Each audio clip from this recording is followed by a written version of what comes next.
You're killing me now. Oh, you don't? Hell in the next dimension. How about that? This thing is invincible. This is ridiculous. Oh yeah, well this is over now. That was crazy. It's all connected. God, Skarmory.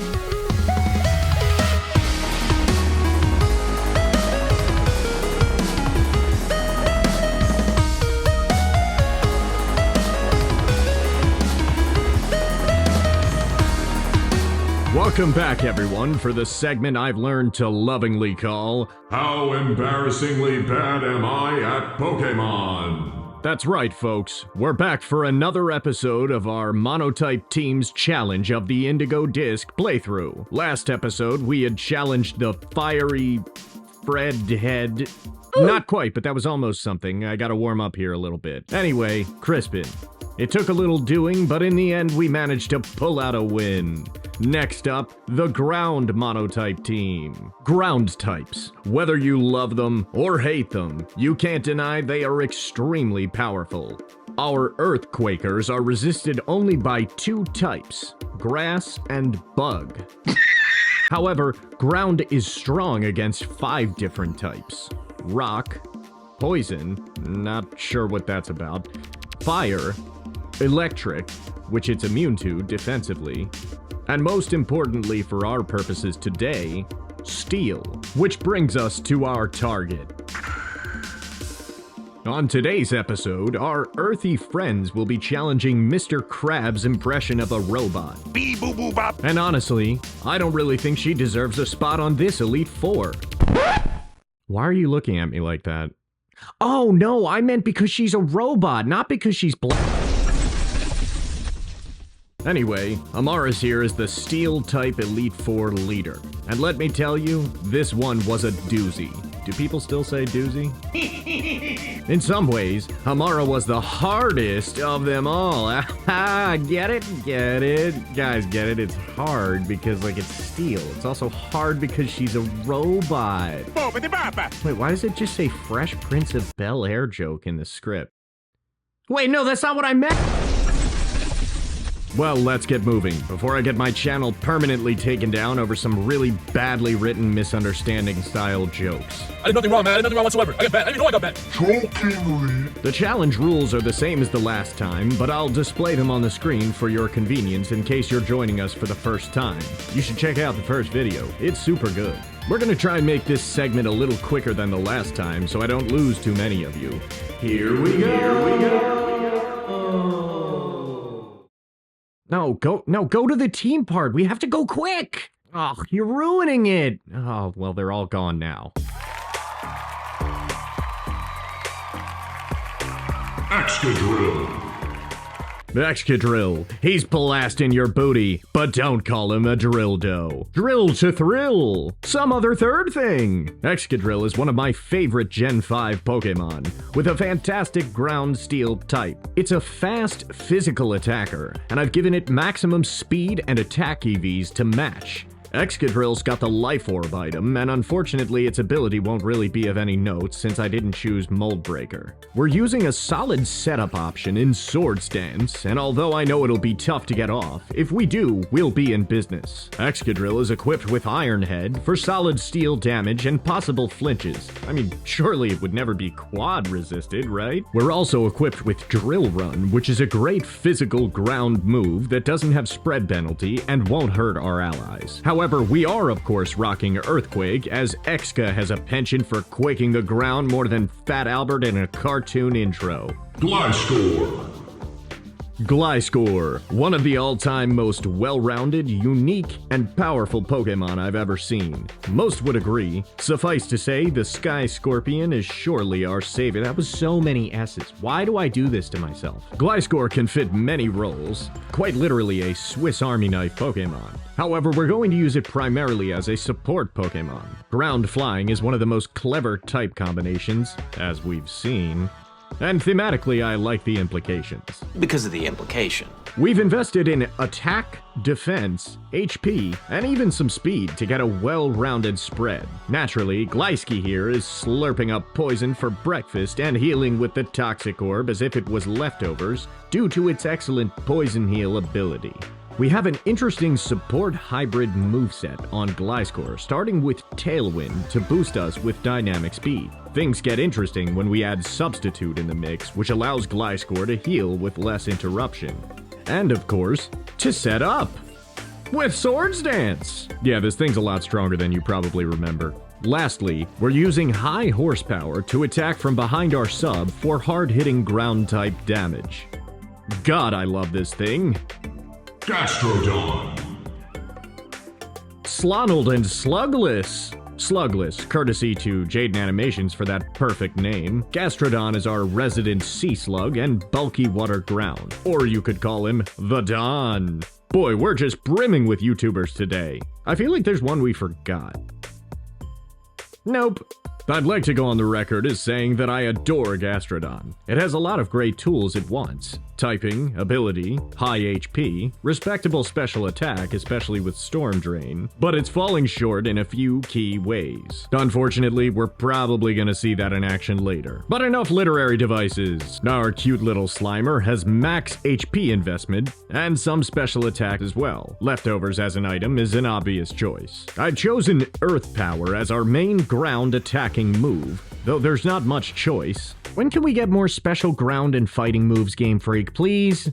For our Water Stab attack, Chilling Water to neuter the opposing Pokemon's attack stat. Ancient Power, which has the potential to boost all of the Don's stats by one stage, and good coverage. And of course, Recover, which is our favorite self-healing move. Hungry sea slugs. Crocodile.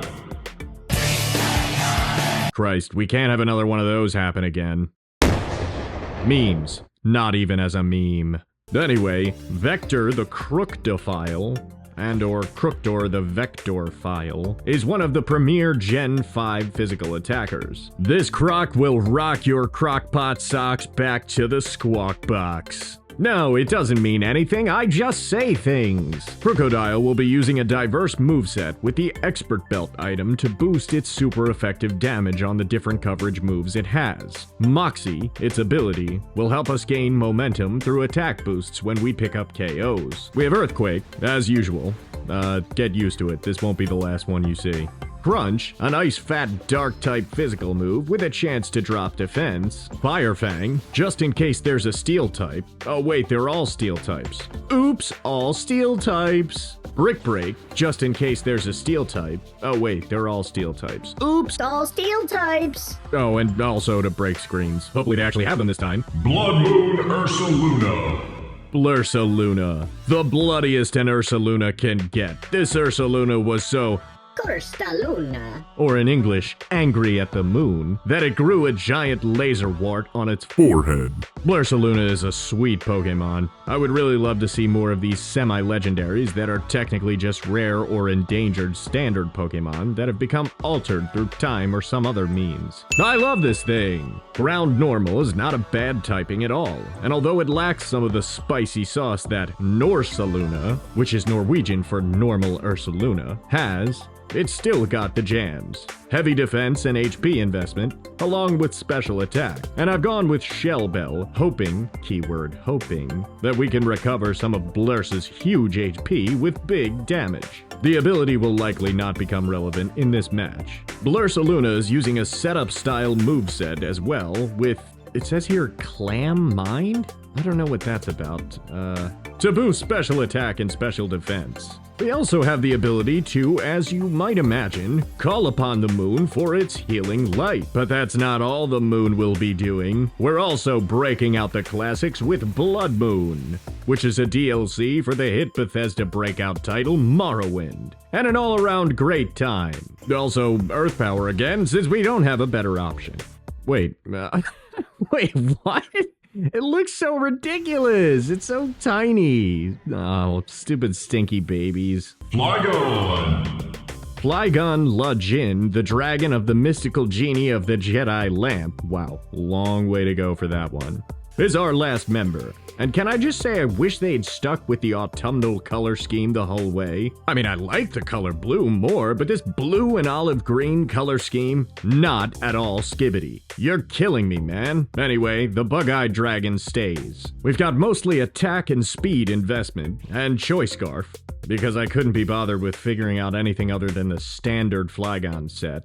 Ability is, oh, would you look at this? Levitate. Can I get a Flygon with a hidden ability, please? Why does this thing not have one yet? At least give us the option. I mean, I get you want to do the whole, oh, it can fly, but it's not a flying type thing. But can we not make that mandatory? I mean, guys, come on, this is really uncool. I just want to, like, I really want to impart to you the importance of having hidden abilities.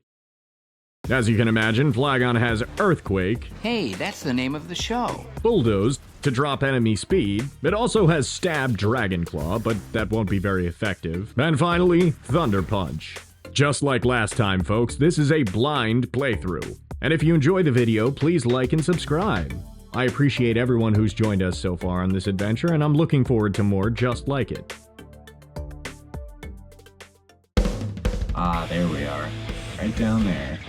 Down there, folks, is Amarys. She's waiting for us with her steely soldiers, and our earthen friends are ready for the challenge. Oh, no.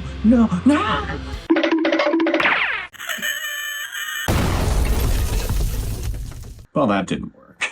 Something about these places, like, makes me feel like they would smell like an outdoor shopping mall. Like that, like, fresh, like, smell of, like, good mall food and, clothes. Like, new clothes or something. I don't know.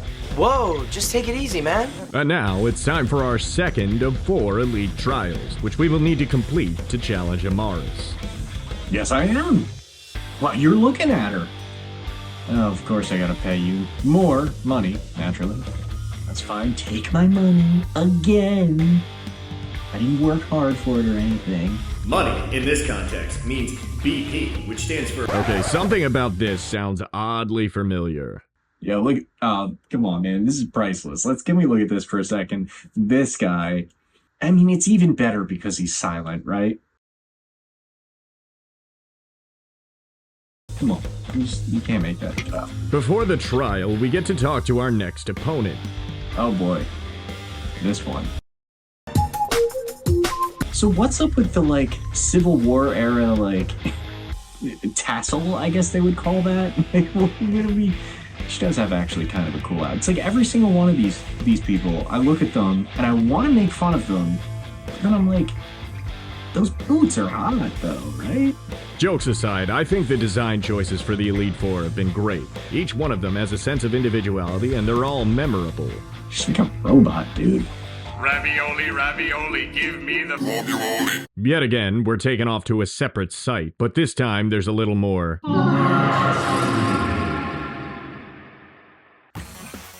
So what if I didn't though? Like, oh, you don't? Oh, well, oh yeah. Well, this is over now. Oh, well, I'm insulted that you would even approach me without knowing ahead of time. You have to ride on a Pokemon. You don't ride Pokemon? What's wrong with you? What are you, some sort of savage? Like, what if I didn't? How about that? You ever think about that? Selfish. By the way, what's with Agiyas? Here you go. Chomp chomp snarf chomp, if I'm not mistaken. You are correct. Thankfully, Amarys has prepared our Miraidon some performance-enhancing drugs. Oh, I don't think I was supposed to read that part. But let's just pretend I said high-test motor oil. Feel my power. Which is good, because then I'll have the ability to fly up and down. Unfortunately, we can only use this ability for the duration of the trial, much to my chagrin. Our second trial will be our first look at free fly mode for Miraidon. We will be tasked with flying through a number of Magnemite rings in the sky as a time trial. I feel like they should have inverted controls, but I don't know. Today, we fly towards the heavens! Take to the skies and commiserate with the Magnemite that make up our dreams. Oh, it's already done. Wait, are you kidding me? Congratulations. All right, fine, I'll do it for real. I thought it was a funny bit, okay? Leave me be. Oh, okay, so we're just doing this. Okay. It's like weird controls. It's just, I don't know why, it just feels weird. Okay, I can do it. Oh my god. See, I keep thinking it's inverted. Oh god. Yes. I can't see shit, dude. As you can see, I was never really able to grasp the whole non-inverted controls thing. Oh, okay. Wow, that is so awkward. No, it's not inverted. A bit of a bummer, honestly. I wish we could have flown the whole canyon section. No, it's like super easy. Yes. Okay. It's like 9 rings. But nonetheless, we claim an easy victory. Oh, wait, they're all a fire Pokeball? That's disappointing. I thought they were all their own element. One thing you'll learn about me, folks, is that I love me some good theming. They missed out on some theming there. Theming is good, people. Theming is good. We theme. It feels good. The theming feels good. Okay, great. Oh, great. Getting my workout in today, obviously.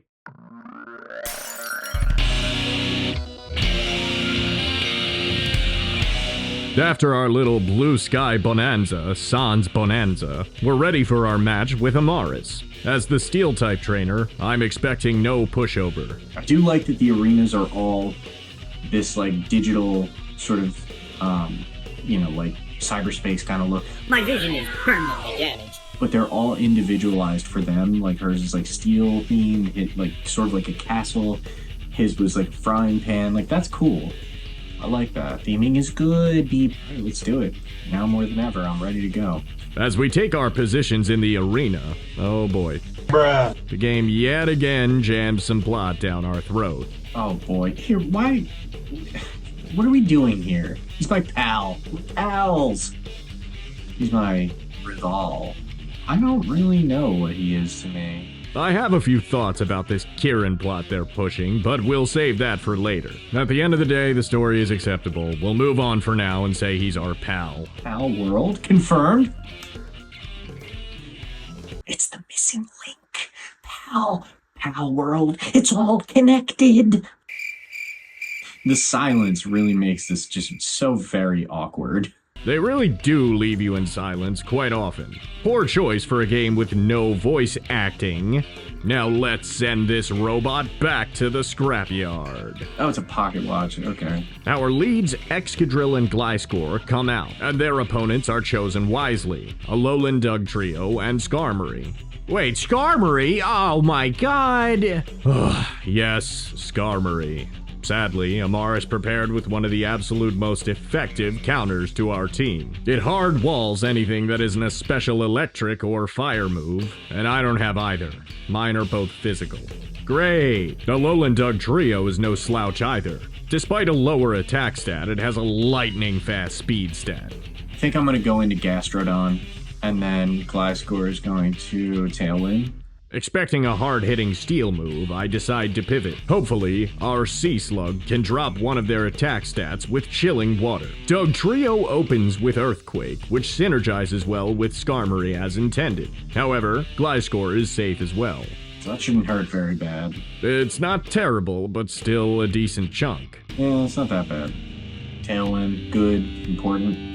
The important thing about Tailwind in current day is the speed changes that occur happen immediately instead of the following turn. This is what is known as dynamic speed. Stealth Rock. Okay, that's annoying. But it's okay. It's fine. Whatever. Skarmory is going to be using Stealth Rock, for which I have no answer, unfortunately. In the meantime, a low trio is iron-heading me to pieces as fast and as hard as it can. No penis jokes, please. Come on, they're way too easy. And do penises have hair this nice? Let's be real. We're all ground type, so we're not going to be hurt badly by that. At the end of turn 1, Gliscor comes online with Toxic Orb, and hopefully things will be smooth sailing from here. There we go. Gliscor's going to just be a menace. Oh, he's going to be such a menace. Setting up is fine, but we need to figure out how to do some damage. I think I want a Chilling Water Skarmory, and then like a substitute. Gliscor drops its first sub, with the intention of swords dancing next turn. The mole conglomerate hits up another EQ, hitting our sub and Gastrodon, who drops Skarm's attack with a chilling water as planned. But now, a devious plan is set in motion. Is that? Oh, wow, okay. I didn't know that worked that way. Now, Whirlwind is not generally that dangerous, just irritating. But Skarmory's plan is to send us flying into the rocks repeatedly, chipping us down, which can add up very quickly. That is very annoying, but we have something for that. Thankfully, Skarmador decides to do us a huge solid. Oh my god, it's perfect! Thank you! Now hopefully we can kill it and get a Moxie boost to gain momentum. Thank you so much! Oh, I'm so grateful that you just did that. I gotta get rid of that thing. Skarmory is, without question, a huge threat. And then we're going to fire thing. Boom! Oh. Some damage, but not nearly enough. This guy is the definition of a wall. Yikes.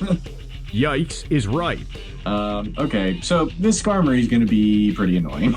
The problem with Skarmory is that we have no special answers into this thing. It's a huge weak spot in our team. Our only special attackers are Gastrodon and Blursaluna, and neither of them really have options into Skarmory. I wasn't kidding when I said it's one hell of a wall.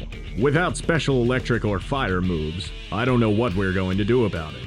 Uh-oh. The next EQ from Dougie Fresh brings Gastropub dangerously close to death's door. Oh no, it's happening again. Thankfully, it recovers, but at this rate, it won't last much longer. Like the previous battle, it's becoming clear to me just how much of a hindrance this Monotype challenge is. My only other option would have been failure. Well, we all know how god-awful that thing is. If only there was some other better form of Camerupt. So you're just gonna keep blowing me into the stealth rocks? Is that what we're doing? Okay, great. I'm gonna double up into this Skarmory.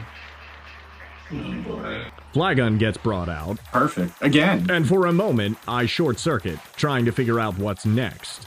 At least the stealth rock's not doing that much damage.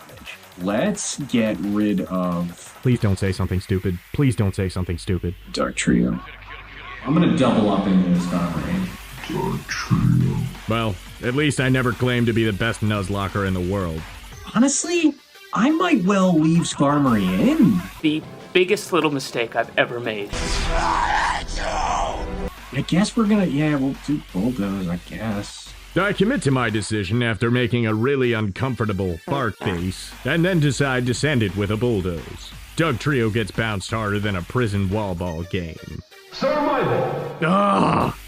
Oh, okay. Focus, sash, band, whatever. Sash. As a frail attacker, it would be appropriate for Doug Trio to be sashed, but amazingly it just survived on its own with next to no health. Now it has the opportunity to give us some more head of the iron variety. Stop looking at me like that. Jeez. Goodbye. So long. Okay, you've been in too long. You guys are starting to be a real big pain in my ass. Now Skarmory is back to its old tricks. And here we go again. And believe me when I tell you, it will continue to do this if you have no answers for it. Boy, this one is not as much fun. It's also just really irritating. Excadrill is forced to join the party, just as our team's tailwind peters out. Now we have no real field advantage, making things exponentially worse. I am expecting to see Empoleon come out. Tailwind's gone. I knew it! Alright, well, I got something for you. Well, as it turns out, I'm a psychic type. And yes, all of the Elite Four leaders in the terrarium have one of the starters across the first 7 generations. In this case, it's Emperor Happy Feet here. A fantastic pick, because Water Steel is an extremely potent type combination defensively, and can deal with me offensively with super effective damage. By switching Gliscor, hoping to use an Earthquake and double up, our Sky Scorp hits the field confident as ever. Surely nothing can stand in this S-tier Pokemon's way. The S is for Scorpion. The Earthquake connects, as planned, and Gliscor safely soars above the tremors. And then, well, I don't want to say unthinkable, but the thinkable happens.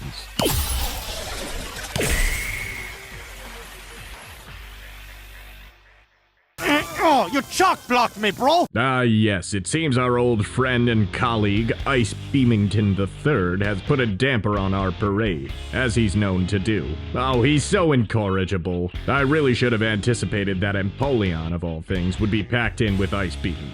Gliscor has been grounded for the fight. Oh my god, Ice Beam. Oh no. Oh, this is bad. Bad is right, and now Skarmory continues its windy onslaught, bringing in Flygon. Now that we know Empoleon has Ice Beam, we have to proceed carefully, as this will do double or even quadruple damage to everyone but Exca and Gastrodon. Good news is that Empoleon will not get a chance to do that again, because Flygon is seriously going to get smoked by that. I think we bring Excadrill back in. Or no. You gotta bring Crocodile back in and try and get rid of Skarmory. Thankfully, Flygon lands a fat Thunder Punch to KO the menacing Empoleon. That's for Gliscor! Because Thunder Punch can then work into Skarmory as well. That's okay that I'm choiced. Skarmory is taken down to red with a Fire Fang. Okay, perfect, and it'll be dead next turn. Sadly, I'm about to yet again predict the future. Let me show you my real power. Crocodile's gonna be gone soon. Oh yeah. Yeah, not surprised about that. Body Press, a physically defensive Pokemon's best friend. Instead of calculating with the user's attack or special attack stat, it goes off of its defense stat for damage calculation into the opponent. As we've discussed, Skarmory has a monstrous defense stat, and it's a fantastic user of this move. Okay, Gastrodon, then I'll recover. Gastrodon limps back into the battle, in time for our next surprise. I'm sure you haven't forgotten this timeless moment from last time. Exeggutor. Uniclus? What? Hello? What?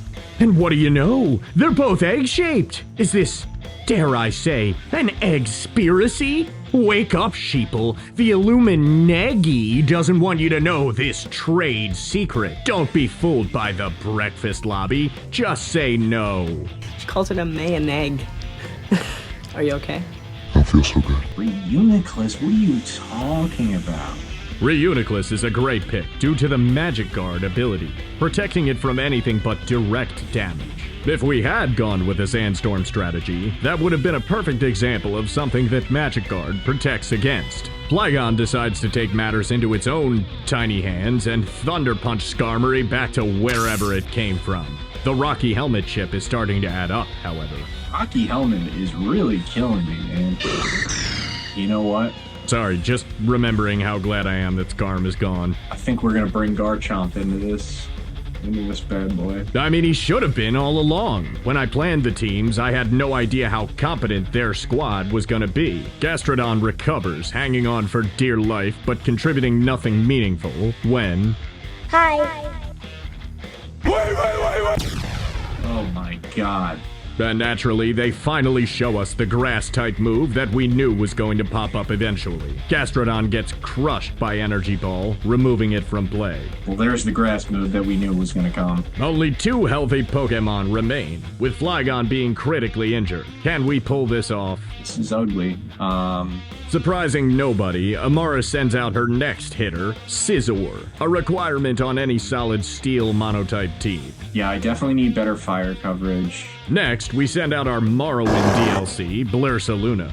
Things are looking very bleak here, but if Ursaluna can set up with Calm Mind, it might be able to sweep. It can heal any damage it takes with Moonlight, and with its bulk and huge health pool, it should regain a lot of HP. Amarys has already caused enough trouble, so we have to make a play to win now.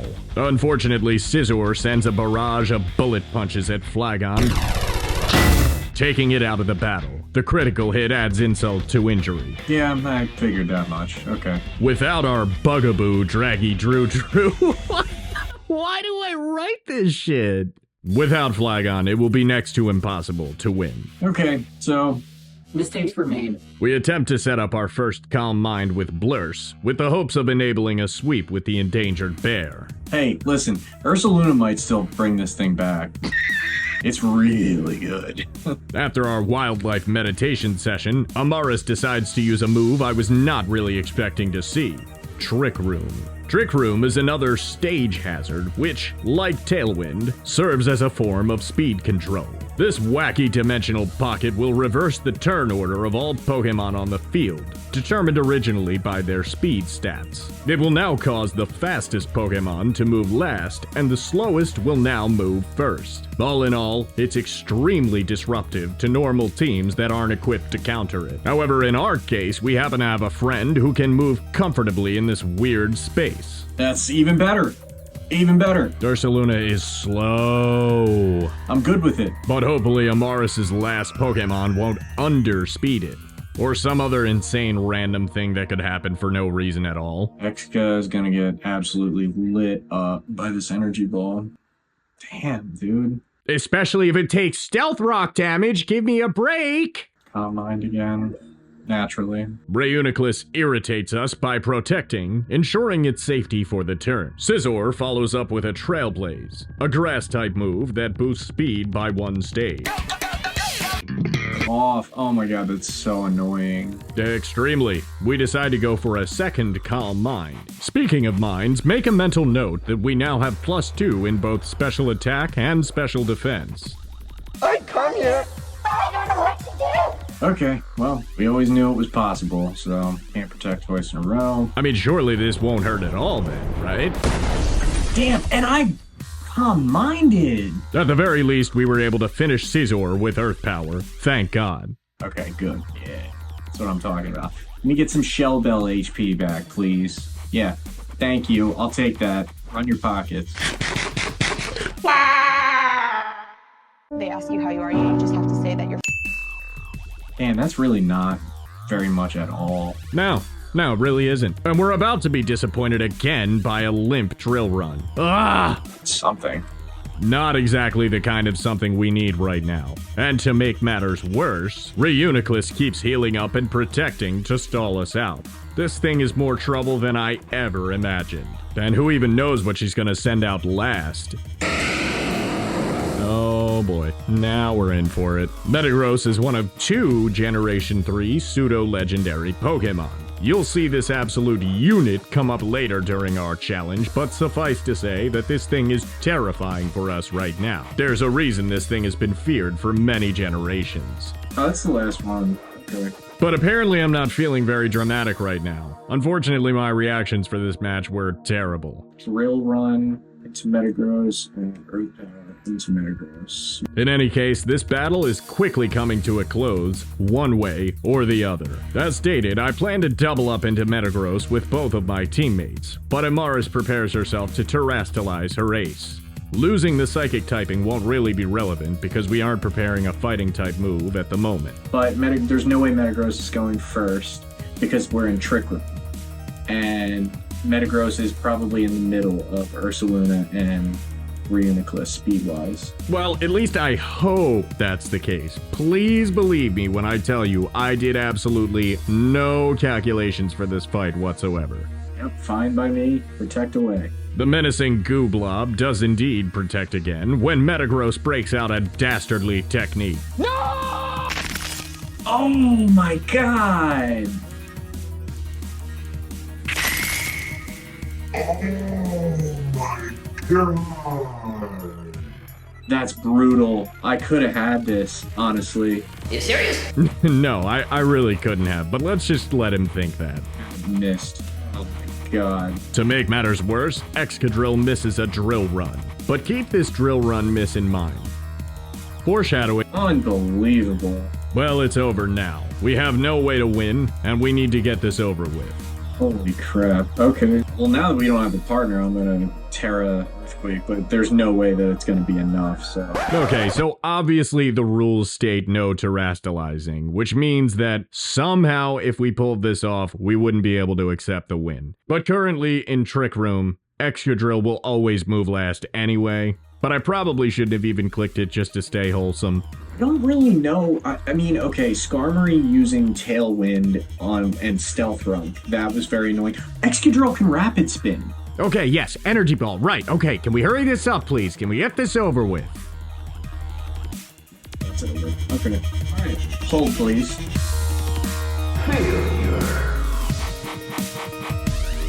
Well, that was horrifying. I mean, seriously horrifying. I knew that this would be difficult based on our first battle with Krispy Kreme Flame Nuts, but this is on a whole new level. I'm yet again pleasantly surprised by how competent these teams are, and Skarmory alone was damn near a counter to everything. But I'll tell you right now, that will make our eventual victory all the sweeter. Let's check out the updates to the team.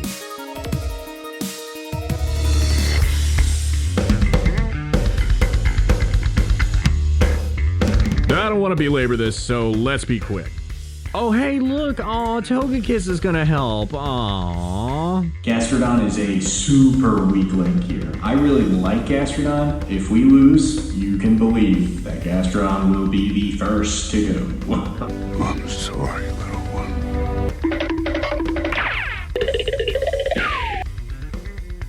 I love Gastrodon to death, but it really just has no place on this team. In its place, Garchomp has in fact been added to the team. Duh.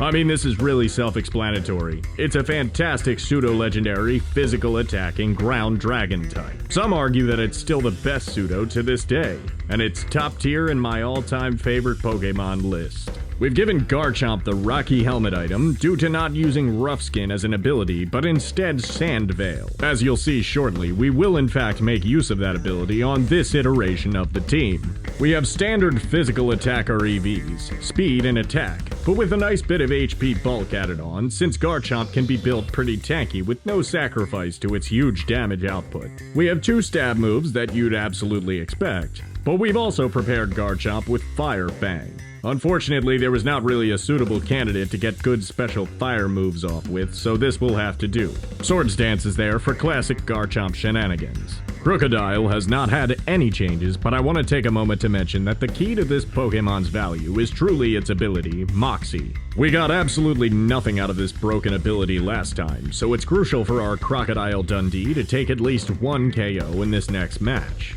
Now, Excadrill has had 2 very important changes made. It's been equipped with Rapid Spin, which is a normal type move that will remove all stage hazards. Yes, you heard that right. So goodbye Stealth Rock. You just have to say that you're fine. As an added bonus, it increases Excadrill's already impressive speed stat each time by 1 stage. It's also had its ability switch to Sand Force. Sand Force allows Excadrill to have all Rock, Steel, and most importantly, Ground moves boosted in Sandstorm by 30%. As a comparison, that boost is as strong as the Life Orb item itself. Utilizing both, we will have a massive 60% increase to ground move damage. Gliscor is the glue that binds all of these changes together. We haven't changed any EV investment, but Swords Dance and Substitute have been replaced, as that strategy is useless with Whirlwind in the picture. Gliscor now has Sandstorm, which will enable Garchomp and Excadrill. Admittedly, it's a bit risky to just have 1 Sand Setter. Though I won't get into it too deeply here, I will say that Hippowdon and Sandaconda don't really have a viable use case outside of setting sand, and that alone. Our floaty Sky Stinger also has the move Taunt, which will completely prevent Skarmory from both setting up rocks and using Whirlwind. This is going to be a crucial part of our strategy for the next fight.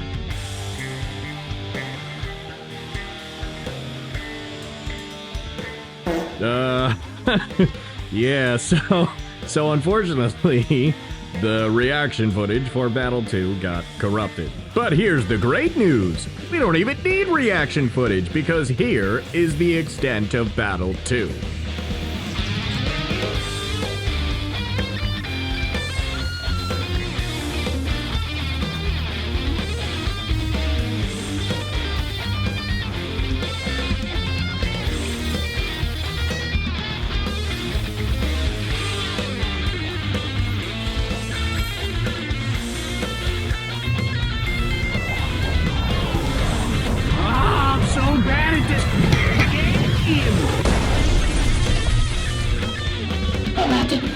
So obviously the results weren't much better. We got absolutely flattened again. Literally. Clearly you can see from the KO montage that this Skarmory has big what the Sigma energy. This guy's so Sigma, he's Ligma. He's, dear God. Do we finally have our first Squigma? What the Sigma?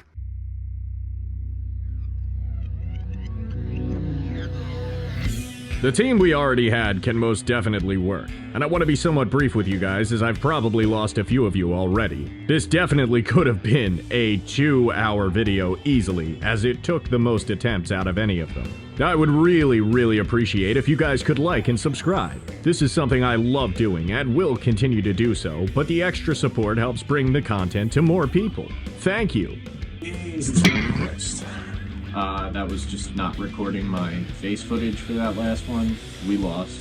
It could have worked, right? It could have worked. No contest. There were a couple of components still missing. First of all, Flygon is just not doing very much damage. And second of all, that god Skarmory needs to go Immediately. That thing needs to... I gotta send that thing to the next... hell in the next dimension. How about that? You know what I'm saying? Like, this is ridiculous. I cannot believe that I'm having this much trouble with this, but I guess that makes it entertaining content. I mean, like... At least I sincerely hope so. He's my Pival. What the hell? The uprising has begun! Oh, man. I sort of wish that it just wouldn't give you the dialogue the second time.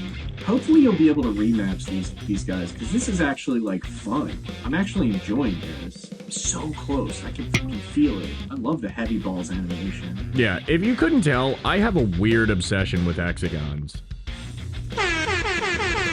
It's all connected. Third verse, same as the first. Hopefully the story ends differently this time. Alright, we're doubling up into Skarmory, because this is... you're killing me now. It's no mistake that we've led with 2 Pokemon that can hit Skarmory super effectively. Problem is, I'm not gonna have time to set up a sword stance with Garchomp. Starting strong, Dugtrio throws down an Iron Head and hits hard as hell. Scary start, no doubt. Jesus. Flygon connects with the Thunder Pizzy, but it lands flatter than I'd hoped. I think so. I don't think we got it. Oh, Garchomp, please finish this thing off. Garchomp follows up with a Fire Fang, hoping to melt the Iron Sky Pest. Oh my god! But no luck. This thing is invincible! And now it got rocks on. Thankfully, we can in fact deal with the Stealth Rocks by using Rapid Spin on Excadrill. However, it's really not ideal, and we can't afford to give up even a single point of HP. This is crazy, man. Wait, no, Dugtrio, no! Oh my god, no! With Flygon gone, our only hope is to take down Skarmory with Garchomp. Alright, good, bye. Thankfully, Garchomp comes through. Good riddance! Oh god, Gliscor's gotta come out next to set up. As you probably noticed, Gliscor hasn't gotten Sandstorm up yet, so we're missing a large part of our strategy. With Empoleon coming out, we need to eject Garchomp immediately. We can't be dealing with Ice Beam at all. I gotta get Garchomp the fuck out of here. Thankfully, our team is still healthy and we have plenty of answers for Empoleon. This might be a good time to set up Ursaluna. Well, not a terrible idea, but I can't help but feel like I'm forgetting something right now. Oh my god, the god Ice Beam. Oh no. As we realize too late, Dugtrio gives us another Iron Head and we decide to Tailwind with Gliscor to get some use out of it. Ice Beam, god. Lucky. What? This is the ultimate power. Oh my god. That just O-code me? It should have been preferable for it to target Ursaluna. Turns out it gets O-code by a crit anyway. I'm absolutely speechless. What? I'm literally just blown away right now. That just O-code me.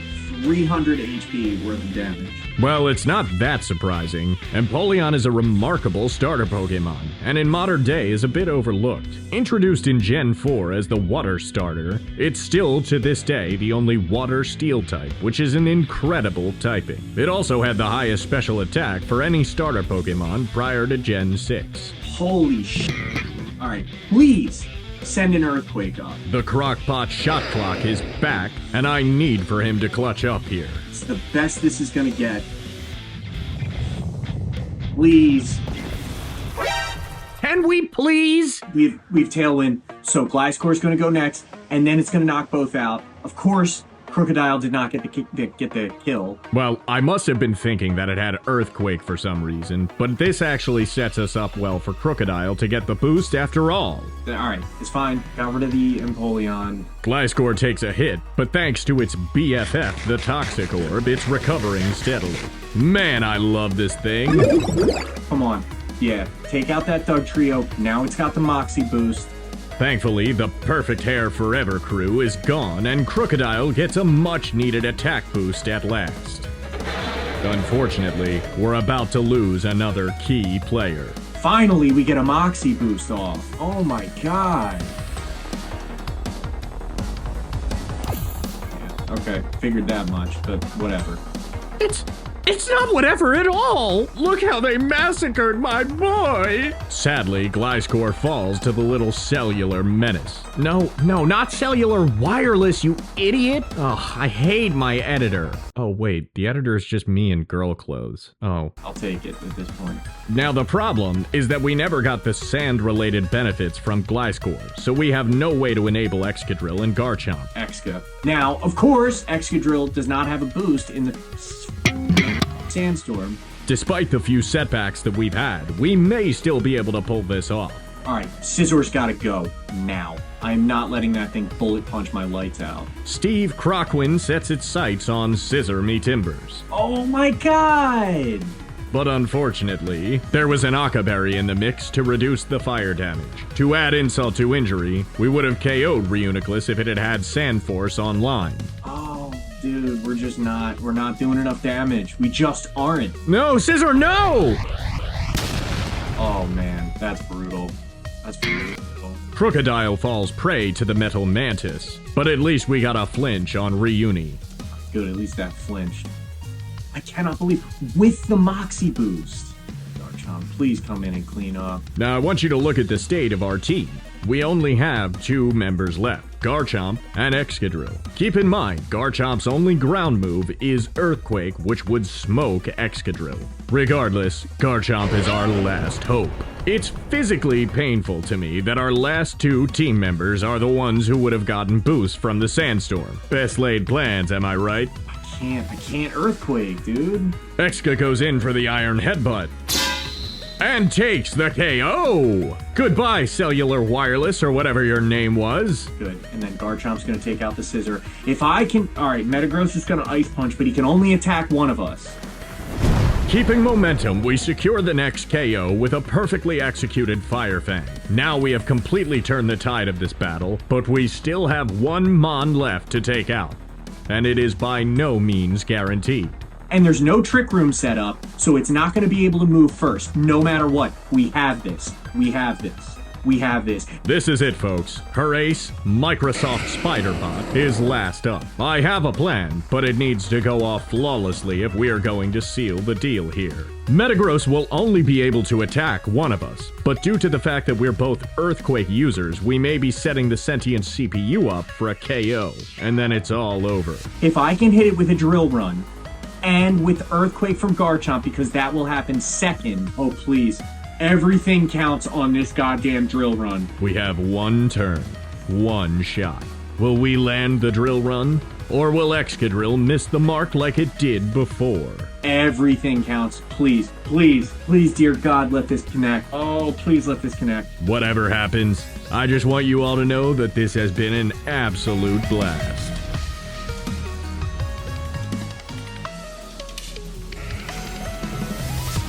Excadrill goes in for the Drill Run, and it's good! Oh my god, yes! Garchomp, take it home! Yes! And it knocked out Excadrill too. Oh my god, the last man standing. Garchomp, the Relentless. We've done it, my friends! Now that is what I call pod racing. Truly a picture-perfect and well-earned victory. I can see now why people find Nuzlocke appealing, and this battle in particular has me extremely pumped for my very first Nuzlocke run, which you can expect at some point in the coming months. Oh, man! Just like last time, we have some rewards and some plot to wrap up before we're sent on our way. That was crazy. That was so intense, and it literally came down to the last turn because Metagross would have iced Garchomp, dude. We are now officially halfway through the Blueberry Elite Four. It feels good, and we're not stopping now, baby. We're given Hard Press as a reward for our troubles, a Steel TM move, which is much better than the one that we got from Crispin, that's for sure. Amarys checks her pocket watch one last time, signaling her imminent departure. We take one last look at a challenging and respectable foe before she takes her leave. Well, would you look at who it is? He unsurprisingly has nothing important to say. Don't worry, I haven't forgotten you, Dragon Boy. You just wait your turn.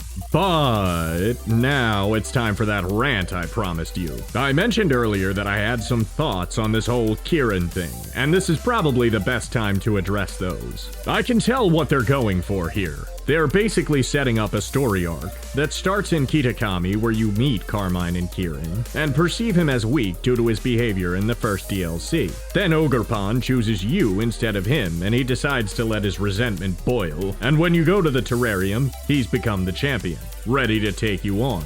One of the problems with this execution is that although the character development was acceptable in part 1, once you get here, each member of the Elite Four decides to awkwardly jam in dialogue before the fights that are supposed to make you more invested in the story that you've likely forgotten. I had, since I had to complete my Pokédex before attempting the story for this challenge. It is even more irritating to me that Kieran never really felt developed as a character in the first place. He's not interesting, he doesn't have traits.